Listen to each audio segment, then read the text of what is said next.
folks, welcome to another episode of the Snowy's Camping Show. You're joined as usual by myself, Ben, and my colleague Lauren. How are you, Lauren? I'm good. How are you? I'm well. Hey, if you've not joined us before and you haven't already done so, please subscribe via YouTube or your favourite podcast app. And you can join in on the conversation at our Snowy's Camping Show Facebook group, where us and our community of listeners and followers are all joining in on the conversation, asking questions, and you can have your say or ask any questions you like there. Today, we've got another interview. It's a CFS interview, and we have on the line Phil McDonough. I hope I got that right. Lauren got it right before. I hope I got it right. How are you, Phil? Yeah, good, thanks, and close enough. Okay, I'm glad you're happy with it. Hey, now we've got written here that you're a strategy and compliance officer. Is that right? Just tell us a little bit about your position and yourself in the CFS. Okay, so obviously in the Country Fire Service, we're broken into different streams. So I work in the preparedness operations. That's a technical term for prevention area. And basically I deal with a lot of the legislation and compliance type issues.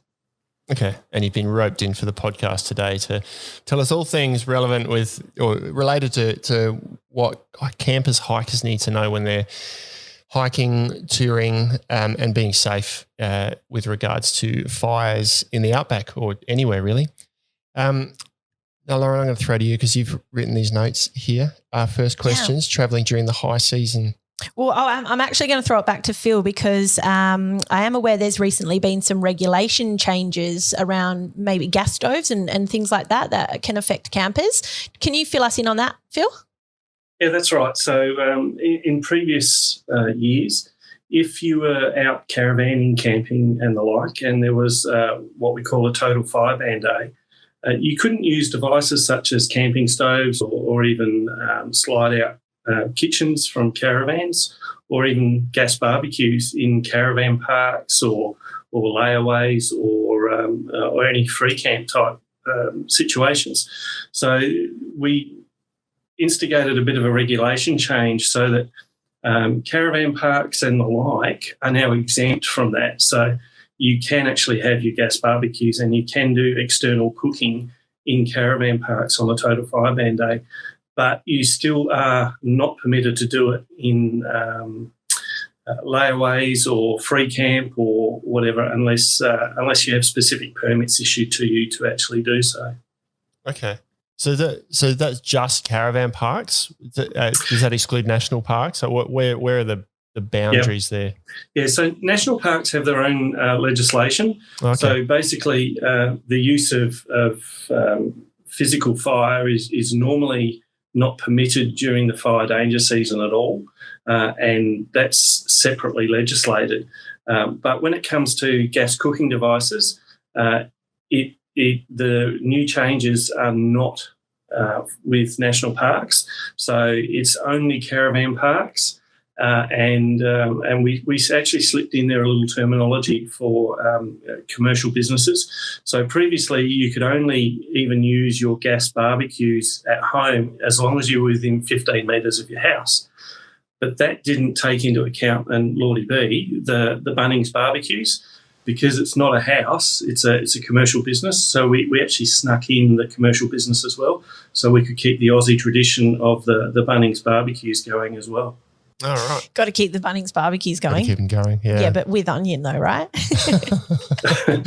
think I've got a few other questions which I think we'll ask later in a few questions down the track on sort of the confusion around gas and the type of fuels you can use in stoves, but we'll touch on that a little bit later. We've got here, firstly, sort of touching on some guidelines in people who are travelling during, we've said the high season. By that, in this respect, means travelling during fire ban season or when high risk season for fire. What have you got? Primary considerations, just a basic list of primary considerations for people who are heading out in high risk fire season. Yeah, look, a couple of the key things are that you need to be prepared and have the information before you go. A lot of the places that you may want to go to hike, to camp, etc., you may not have physical phone reception, which actually adds to the difficulty because I would normally refer people to our website, which will give them all the can I, can't I's. If there's a total fire ban, check check here, check there. But if you're going to camp somewhere and you're going to have very poor or no reception, then you need to do that planning before you go. Now, you can access on the Bureau of Meteorology site up to 4 days in advance. So if you're going for a long weekend, you can generally get an idea of what the fire weather potential is going to be and whether potentially there's going to be any total fire bans. So, Phil, just to stop you there, sorry, with the bomb app that you mentioned, are you saying that there's a specific fire danger section as part of bomb? Yeah, you can through their Met-Eye service, you can actually see with pretty good confidence what the predicted fire weather is going to be. And if it's going to trigger into what we call severe, then that will trigger for us a total fire ban. So anything below that, you're pretty fine. So you can get a good idea before you go of exactly what you're heading into. Okay. That's good to know, because I wasn't aware of that. I mean, I thought, yeah, you can have a look at the weather and the wind and maybe make your own intelligent prediction, but I actually wasn't aware that bomb had that specific fire danger prediction function to it, which is awesome. Yeah, there's a couple of apps that I've along the way downloaded. One of them is Bushfire.io. I don't know how good these are or whether they're reliable or not. And there's another one, not so much for bushfires, but Emergency Plus is probably a good one. I think if you're in a situation, is a good one to have to identify where you are. Yeah. Obviously, Bomb's a very reliable app, and it's good to know. I didn't know about that fire section either, so that's good to know. Is that what you would recommend primarily, the Bomb app, or are there others that you'd say are good as well? That's where our decision making comes from. So we use the official bomb data to actually trigger the total fire bans. There is a really good app called Alert SA. Now, with the Alert SA, if you're going somewhere, you can actually set up a geofence of roughly where you're going to be. So if you're in phone reception and a fire starts near you, it will notify you that it's actually started, so you can keep your situational awareness around you. Okay. So you know exactly what's happening. Is that just for South Australia, or do other states have similar? Yeah, most other states will do it. So, for example, New South Wales has fires near me and the like. And I know Victoria has one through EMV Victoria as well. Okay. Well, that's good to know. And so obviously everything that we've just discussed does rely on phone signal. So it'd be pretty important, I guess, if you're going in a very high risk area and you know the weather's not going to be great, to make sure you do have phone signal. Yeah, either that or make sure that you've done your homework and you know that potentially maybe one of the days might be a fire day or whatever, but as long as you're prepared, you can work yourself around it. So if you have a radio, obviously through your vehicle, or if you do pack a battery-powered radio with you, is it the ABC channel that would give you the same information as some of these apps? Yeah, so when a fire starts, we do a notification process. So the ABC is the one that we actually recommend. So if people find themselves in a situation and no phone reception, hopefully radio reception's there, and ABC is a good place to go to find out what the latest advice is. Yeah, absolutely. And people can actually set up little radio trees or telephone trees amongst themselves as well. So what I mean by that is if people know where you're going and you've got radio contact in and out, you can actually set up a regular contact with them so that they can say, oh, look, tomorrow's going to be a total fire ban. So then you can change what you're going to do and how you're going to do it. Okay. So obviously we mentioned before about radios and potentially having a battery-powered radio. Is there any other recommendations of what you should pack if you're travelling into a bushfire risk zone? I mean, we, living in the Adelaide Hills and things like that, there's always been a lot of education around having a bushfire kit at home. What would you recommend for people doing car camping or four-wheel-drive touring? Yeah, look, a couple of the best things that they can pack is make sure they've got adequate drinking water, and that also can assist you in the event of a fire, that you actually have some water that hopefully you don't have any burns, but you can treat yourself for burns using that water. The biggest other issue is a woolen blanket to give you some sort of protection from the radiant heat.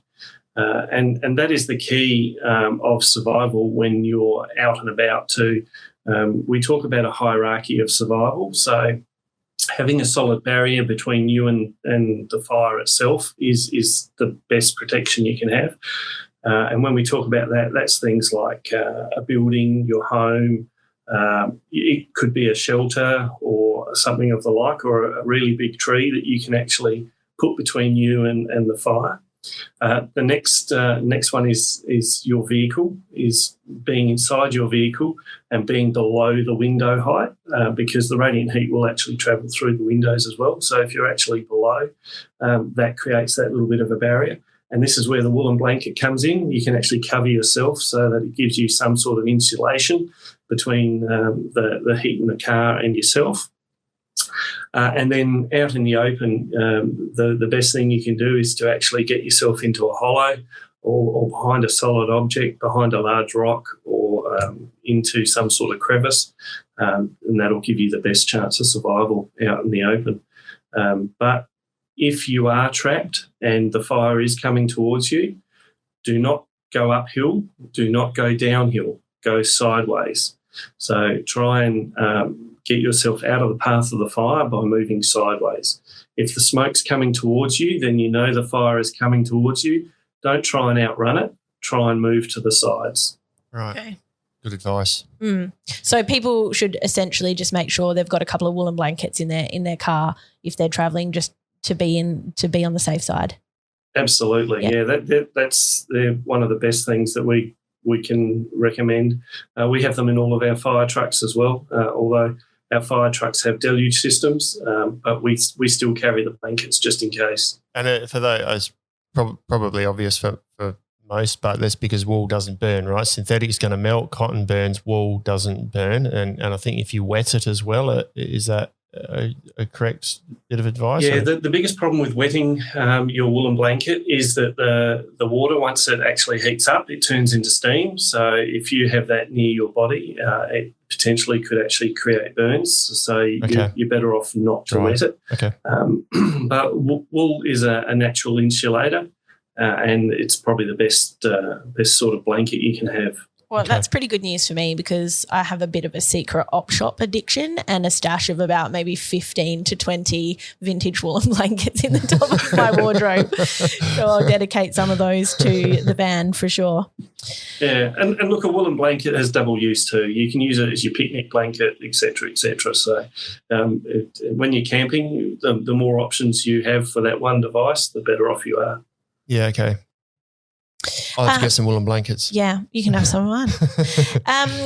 Bushfire Refuges as well, Phil. I mean, I know sort of around being in the Adelaide Hills where a lot of the local ones are. Or how do you locate them easily, or is there a simple, quick and easy way of finding your local or closest refuge at all? Do you mean like a last resort refuge? Yeah. Like if you're travelling somewhere in the country and you know that there's a bushfire coming, how do you know where the refuge is if you have an opportunity to go there?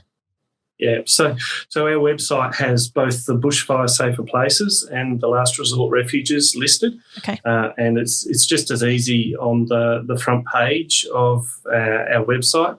You can enter in the town that you're sort of near or heading to, and it will basically highlight to you whether there's a last resort refuge or whether there is a safer place. Now, while you've brought up that topic, there's basically two tiers. So the Bushfire Safer Place is somewhere that is potentially going to give you the best chance of survival. So it's a place where there's low vegetation, there's infrastructure. So it could be a township, and the boundary of the safer place is basically drawn with an adequate distance from the vegetation to be less than 2 kilowatts per square metre, so that is the threshold of survival. So on our website, it looks like a yellow shaded area, and if you're in there, you're relatively safe. But the more depth into that safer place, the safer you're going to be. There will be sparks, there will be embers, it will be hot, and it will be smoky. But the radiant heat, which is the killer, will not get to you because we've measured a lot of those places to be below that threshold.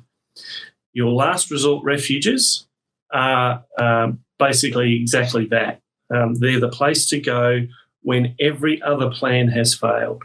You will not see a last resort refuge within a safer place because the safer place is a higher threshold. So places that you might see a last resort refuge might be a small township oval that has reduced vegetation, and we, again, have measured a lot of those to below that 2 kilowatts per square metre. There will be no services there. There will be no one there to assist you. There will be nothing there except for an open space. But we can pretty much tell you that we've measured that to be below that threshold. But in places like that, there are no guarantees. You're better off looking for a safer place or going into your last resort refuge as your last resort. Okay, that's good to know.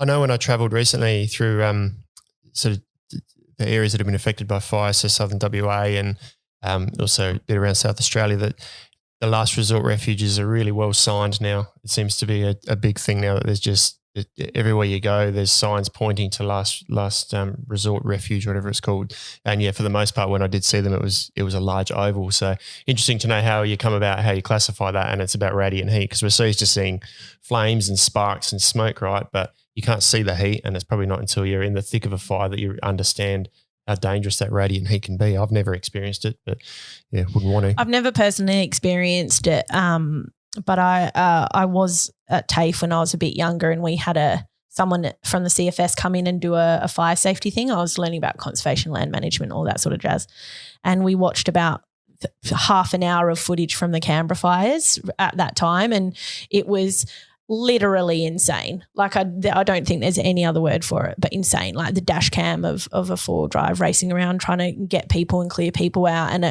I've never seen anything like it. Must be scary. Yeah. And the thick smoke turns day into night, and you would have seen that in the Canberra footage. And it is incredible because I said before, it's going to be hot. It will be smelly. It will stink of smoke. There will be a lot of smoke. Visibility will be poor, and you'll be confused. And it sounds like a hurricane because essentially when a fire of that size is there, it's starting to draw air from 360 degrees around it and suck it in. So it sounds like a hurricane or a cyclone coming through. And we draw the analogy of being next to a freight train. Yeah, right. Okay. Because that's what it sounds like. Yeah, wow. Right. So we touched a bit before on things that people can do when they are caught in a fire, and a lot of that information applies to people who are hiking or bushwalking or bicycle touring and things like that. When it comes to travelling in bushfire season, is someone will have a PLB on them, which is something that a lot of adventurers take with them. If they are on foot, they don't have access to a vehicle, they're essentially in the middle of nowhere. Is that a situation where they can activate their PLB and expect support, or is it likely to just be a situation where everyone is focused on the bushfire and trying to sort of help individual people on a PLB activation isn't going to happen? Yeah. So during an emergency like a bushfire, if they're threatened and they're not feeling safe, then by all means that's what they're going to do. They're going to activate their PLB. But because it's inside of another emergency event, it's going to be pretty difficult to actually get someone in to get them out, because we're going to be concentrating on trying to contain that fire as best we can. But at least we know that there are people there, or there's people in the area. But people need to be prepared to move out of the way of the fire. And essentially you just need to try and work out which way the fire's going and move to the side of it. The reason I actually say move to the side is because you'll never outrun a fire. And if you're trying to go uphill, a fire will actually travel up to 10 times quicker uphill than it will going downhill. So it will travel significantly quicker, and if you're trying to outrun it, then it's not going to work. So going to the side, and the sides of a fire are generally of lower intensity anyway. So you have lower radiant heat coming out of the side of the fire than you do the head fire. So, and then the more distance you can put between you and the fire itself, it reduces the radiant heat quite considerably. Okay, so ultimately the key is preparation. Just know the area where you're going, be prepared, educate yourself. Yeah. What about how sensitive, I guess, if there's any sense or smell of smoke or anything when people are out hiking, there's no one else around, they smell a puff of smoke, they've got phone reception. Do you guys want to know straight away? Like, how sensitive should people be? Well, if they can smell smoke while they're out, is to try and identify where it's actually coming from, and if it's just a campfire and stuff, then generally, if they can deal with it, that's great. If it's not being able to deal with, or a very small fire, then we need to know pretty quick so that we can get crews there before it gets bigger. And in a lot of these other areas, and let's talk outback South Australia, that we might be 200 or 300 k's away before we can actually get there. So potentially that fire can grow quite substantially before we can actually get resources there, because we still have that tyranny of distance in some of these outback locations. In the Mount Lofty ranges or the more built-up areas, our response times are considerably reduced from hours to minutes, just because we have the population of people and we have the concentration of resources there. Mm-hmm. So Mount Lofty ranges for our interstate listeners is here in South Australia, but I guess the same applies to ranges close to city areas in other states. Or built-up country areas. Built-up country areas, yeah. So you'd rather a phone call, and I guess people are thinking, do I need to stretch resources on I think I might smell smoke, I can't work out where it is, it's total fire ban. You'd rather have a phone call and look into it than have someone think, I'll just see if it gets worse and then call if I see a fire. Yeah, that's right. And in some areas of the state, we actually do active prescribed burning as well. So it could be that the fire that they can see or smell might be a controlled fire, but the phone operators at our call receipt and dispatch centre have set questions that they can go through, and it helps identify where they are, what they can see, what they can smell, and then if it is an unreported fire already, then we can get resources going. Okay. Good to know. Yeah, I'm gonna. I think we've basically covered most of the stuff around travelling in bushfire season. I want to actually pick your brains about fire ban season. And the reason why I want to do this is because I'm involved in a couple of camping groups, social media camping groups. They're, state-based and national-based.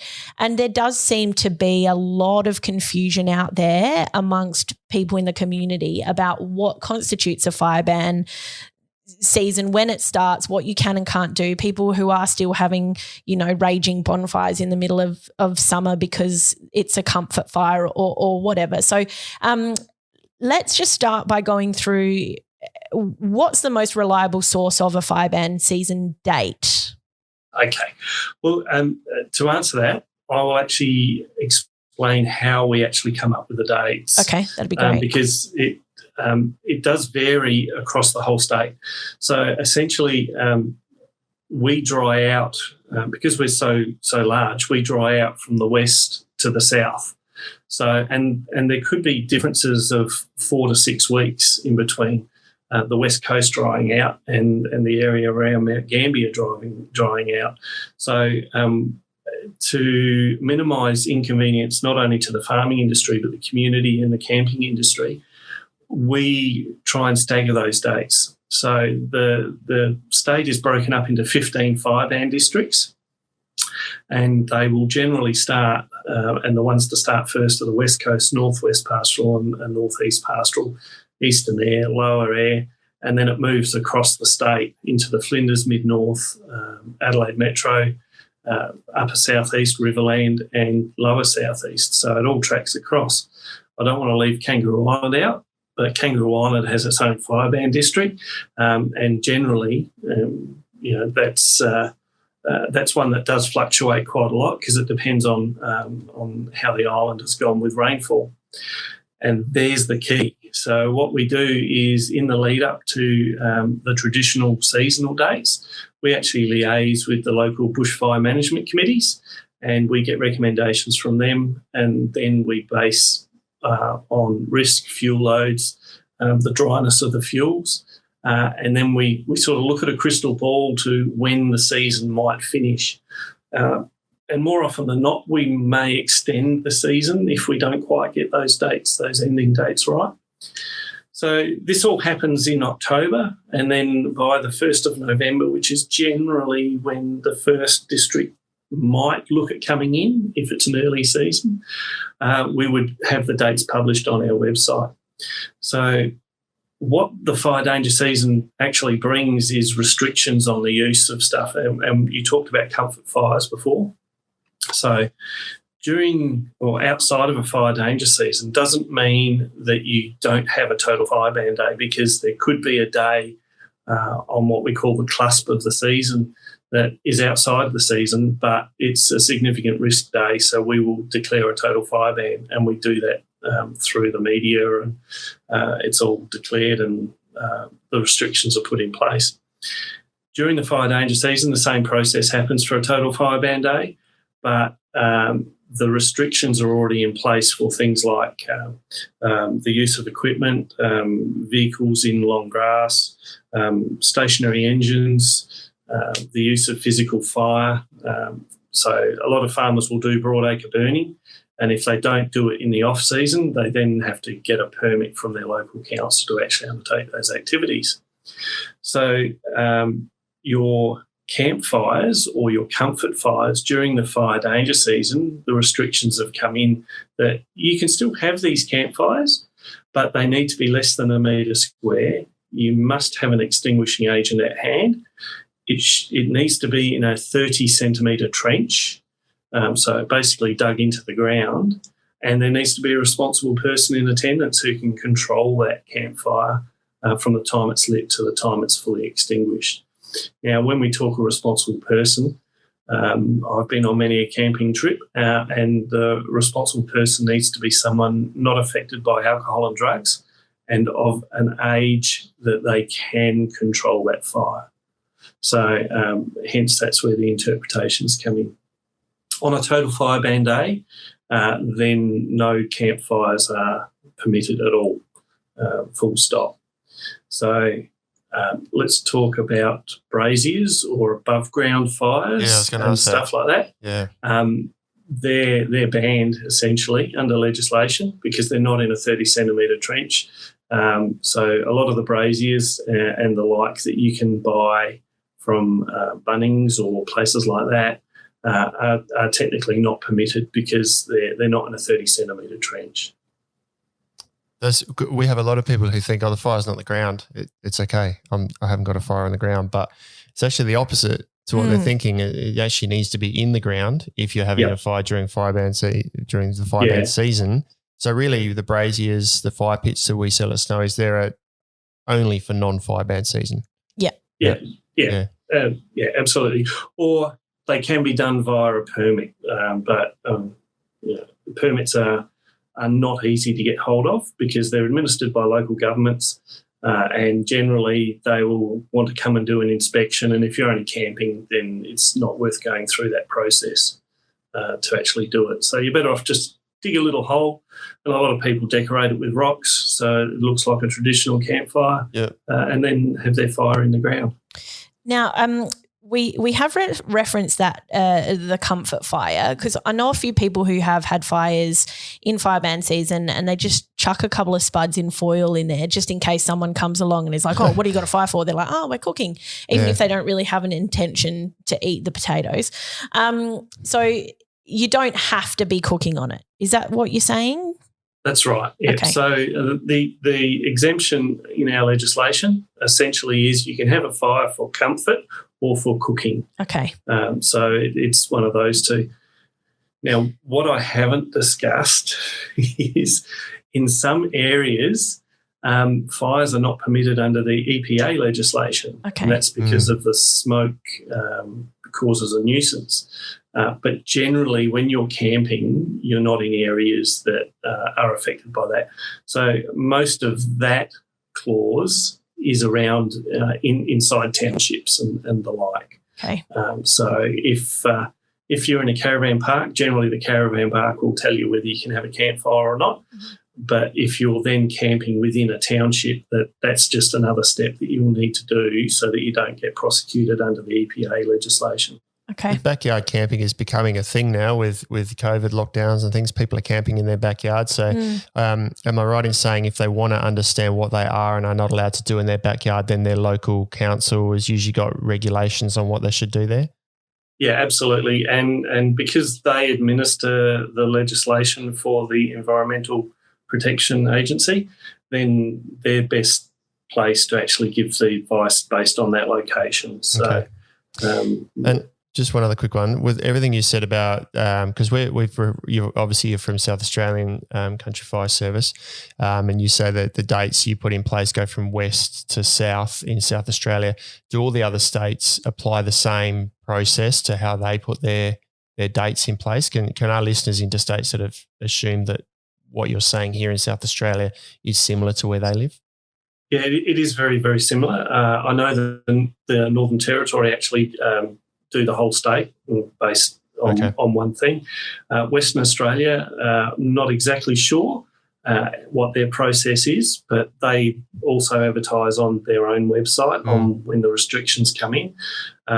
Victoria and New South Wales are exactly the same as us. They go through a process and they stagger their dates as well. But the best place for information is each agency's individual websites. Okay. Sorry, I've got another question. No, that's okay. Should I go? Yeah, go. Another question then. So a common thing, I guess this touches a little bit on before with what you said that about caravan parks allowing gas cookers and things. National parks have their own rules around that. Quite often a national park will have a sign that says no gas fires allowed. Now, some people, there's not just gas burners. Within our range at Snowies, we sell a lot of gas burners, but there's also multi-fuel stoves, and that can be as simple as like a Trangia, which is a metho stove, and also Shellite, which is takes a liquid fuel from a fuel canister, and then it turns into gas. Do you know if when they say gas stoves, are they just talking about LPG? No, they're talking about all of those types of fuels. Yep. So even the, and I'm not sure of the technical term, but the pellets that you can use as well. Oh, well, they're called hex bricks or something. Oh, yeah, yep. Solid fuel, yeah. So basically anything either solid fuel or gas or even the liquid, yes, they're all covered under the same terminology. And that comes back to the intent behind the writing in the legislation. So it covers all of those. Okay, that's good to know. So we talked before about in South Australia anyway, being able to have a comfort/cooking fire under all the parameters that you outlined, but gas stoves and cookers and things like that outside of a caravan park are excluded. Yeah, so the use of gas appliances and we can actually bundle in quite a lot of stuff into that arena as well. Things like angle grinders, gas soldering, oxy welding and all of that. They all come under the same banner because they're a gas appliance, for want of a better word. So the use of them are restricted by themselves as well. So they can only occur under certain circumstances. However, with your gas cooking, like I said before, if it's in a caravan park, you're exempt. So you can actually undertake those activities or within 15 metres of a domestic dwelling or a commercial premise.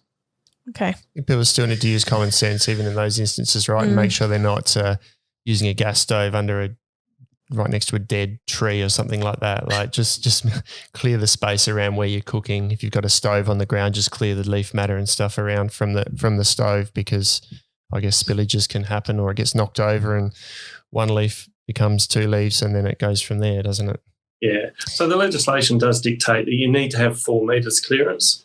So, and when we talk clearance, it's not just sideways on the ground. It's got to be above as well. So any flammable vegetation that is around within that 4 metres should actually be cleared, so you have a nice clear buffer, and the chance of a fire escaping there is pretty minimal. 4 metres is heaps of so it's a fair distance. It is a fair distance. Yeah. Yep. What about generators, Phil? Because obviously then they don't require gas. What's the go with using those?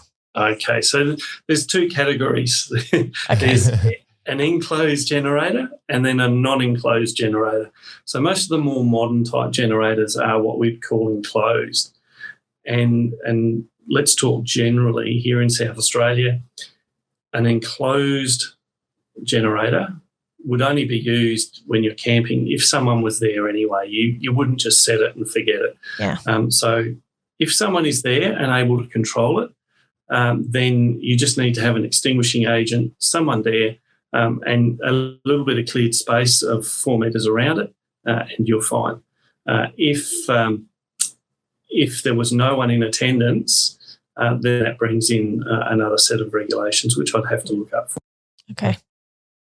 And I'm assuming if it's exposed as well, you're not allowed to use them. If you got like an old school one, like would you say an exposed or an open generator? If you're old school, so if it was non-enclosed, that puts a higher risk level on it because then vegetation and stuff can come in contact with the physical generator. Yeah. A lot of it will revolve around the exhaust system of the generator, and every stationary engine needs to comply with the legislation as far as exhaust systems go. Okay. So essentially, as long as all the exhaust gases go through the manufactured exhaust system and there's no leaks or escapes, then it's deemed to comply.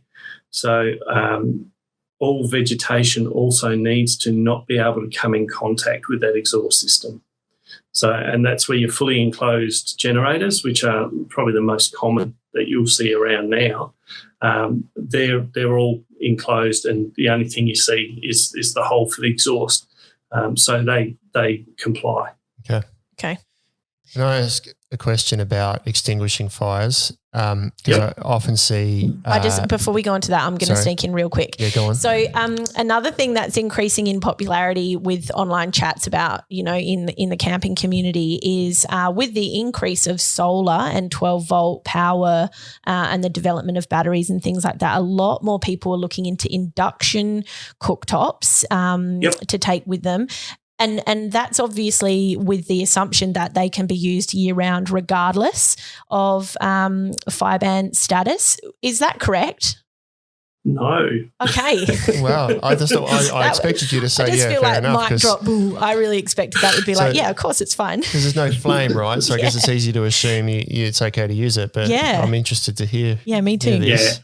So the only thing with an electric cooker is on a declared day of total fire ban, you can only use your electric cooker or your gas cooker on the foreshore. And the description of a foreshore basically is from the low tide watermark through to the first standing bush or grass. Okay. So essentially that is the foreshore, and that's the only time that you can actually use your gas or electric cooking device. Right.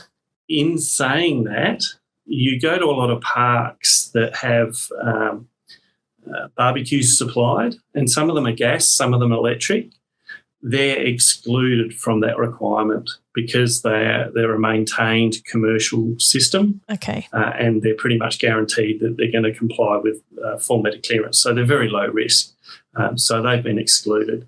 But for your induction cooking or gas cooking can only be done on a total fire ban day on the foreshore. Right. Outside of that, you of course. go for glory. Yeah, right. So on a total fire ban day, it's not just open flame; it's any heat source as such that this restrictions apply to. Thanks for that, Phil. my partner's probably going to listen to this and be like, "Phew, saving myself a couple of grand in the battery and induction setup we were planning." Yeah, you can spend that money somewhere else. Yeah. So extinguishing a fire. Firstly, you mentioned people having a fire and a suitable source to extinguish that. Now, a bucket of water is an obvious one there. What else can people have? Is a bucket of sand suitable? A small fire extinguisher? Yeah, so it's going to come down to what's appropriate for the use. So we don't recommend people put sand on campfires, and there's a number of reasons behind that. The biggest being that you're trapping in the heat. So someone could actually walk over it and fall into it and receive burns because you just can't see what's happening. So we want people to extinguish campfires, etc., with water because it's the best extinguishing agent there is. Now, the key to extinguishing a fire is to create small droplets of water. So if you can mist the water by using like a knapsack or and a knapsack is one of the firefighting devices that we generally use that you put on your back and you squirt, or a charged water extinguisher, they actually disperse the water into droplets. Now, the droplets, without getting too technical, will absorb the heat very, very quickly. What you do is when you tip a bucket of water over, you're basically drowning it, and then the water seeps into the sand and it's gone. So it really isn't very good at extinguishing a fire. And hence that's why a lot of the hoses on the fire trucks you see give a bit of a fan spray because it absorbs the heat, which actually takes the fire away and extinguishes it a lot more effectively. So doing that, a lot of cars have a dry chemical extinguisher, which is a white powder, and using that is really good because it takes away the oxygen and cools the fire at the same time. So that is another way of extinguishing some of the fires. But it's not practical when you're camping to actually put out a campfire using that method. So water is the most common method. But if you can break the water up rather than dumping a bucket of water on it, it's actually more effective. Okay. And should they sort of spread the coals a little bit? A lot of people just leave the coals bundled, and then, I mean, that's the classic way of getting a fire started the next morning, isn't it? You kind of leave the coals bundled up, and then you can throw some small kindling on it and get the fire started again. So a lot of people will just sort of throw some water on there, walk away, but that heat's still contained within the soil and all those coals. So rake it out. I've always raked it out a little bit just to try and, or like you said, let the heat disperse. Am I correct in doing that? Yeah, so at night, if you're not going to use the fire in the morning, spread it out because it will actually cool down really well overnight. But if you're going to use it again in the morning, then once you've finished, just spread it out a bit, dump a little bit of water on it and make sure it's cool to touch, and then you're good to go. Yeah, okay. All right. All good information. Yeah. If you because I'm assuming if you do have, you mentioned the dry chemical fire extinguishers in your car, they're for emergency use. You, as you said, you're not, especially if you're in a caravan park or a campground, you're not going to be just putting out your fire every time you want to pack up and leave with a fire extinguisher, are you? But I'm assuming for people who might want to do that, is there considerations with using those sorts of, as far as you're aware, those sorts of fire extinguishers from an environmental perspective? The biggest thing is that the powder itself, and it's ironic that we actually use those in cars. Okay. Because they're probably one of the most effective fire extinguishers to use on a vehicle fire. However, once you've used it, you need to clean it off very, very quickly because the chemical agents in that powder will actually work and eat away at your electrical components. Oh, so okay, cool.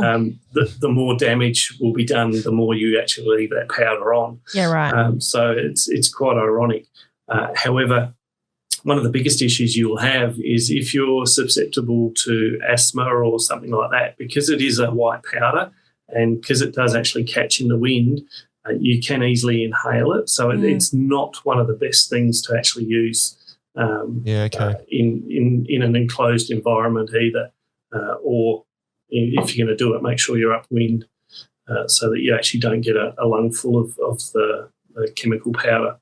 So maybe a small spray bottle or something's a good option to have to just. You could get even, those you can get from Bunno's, like those 10-litre hand pump pressure bottles with a sprayer. That seems like a good idea. Yeah, they're great. They're a weed sprayer or a garden sprayer. Yeah. Yep. Well, I think we've pretty much covered most of what we had to chat about today, Phil. How can people generally get involved in sort of bushfire safety or with their local country fire organisation? What's the best way you'd recommend for people to find out more? Look, if people are just after information and just wanting to keep themselves up to date, then our website and our Facebook page and social media is the best way to do it, because we keep a lot of the information up to date. If they want to become involved in the community and become a volunteer, then we have a volunteer recruiting line. But jump online and have a read of what we do and how we do it and what opportunities there are, and then go into the recruitment process. A lot of the local brigades in a lot of the country towns welcome people just to drop in and say hello. And that's a good way to actually get to know your locals as well.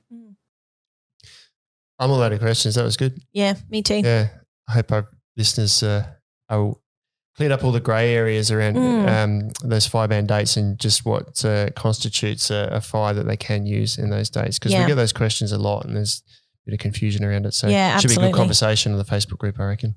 Brilliant. Yeah, on our website we've got a link in there, and there's a little bit of a graph that says what can I do, what can't I do. And as things change, we keep that up to date. So if people want to check that from time to time, if there are any regulation changes, then that's reflected in what I can and can't do. Yeah. So that's a really good source of information. And our interactive web map on the front page is really good too. There's a lot of layers that they can turn on and off, and they can actually see a whole heap of stuff on there as well. So it's a really good source of information. Brilliant. We'll put what links we can in the show notes anyway for all of this stuff. Check it out ourselves. Yeah. Well, I think we're done, Phil. Thanks so much for joining us today. It's been really informative, and I'm sure our listeners are going to love it. We really appreciate your time. No, you're welcome. All right, well, that's it for another episode. Like we mentioned at the start, if you like this and you haven't already done so, please subscribe either via YouTube, your favourite podcast app, and join in on the conversation at the Snowies Camping Show Facebook group. We'll see you next week for another episode. Thanks, guys. See you later.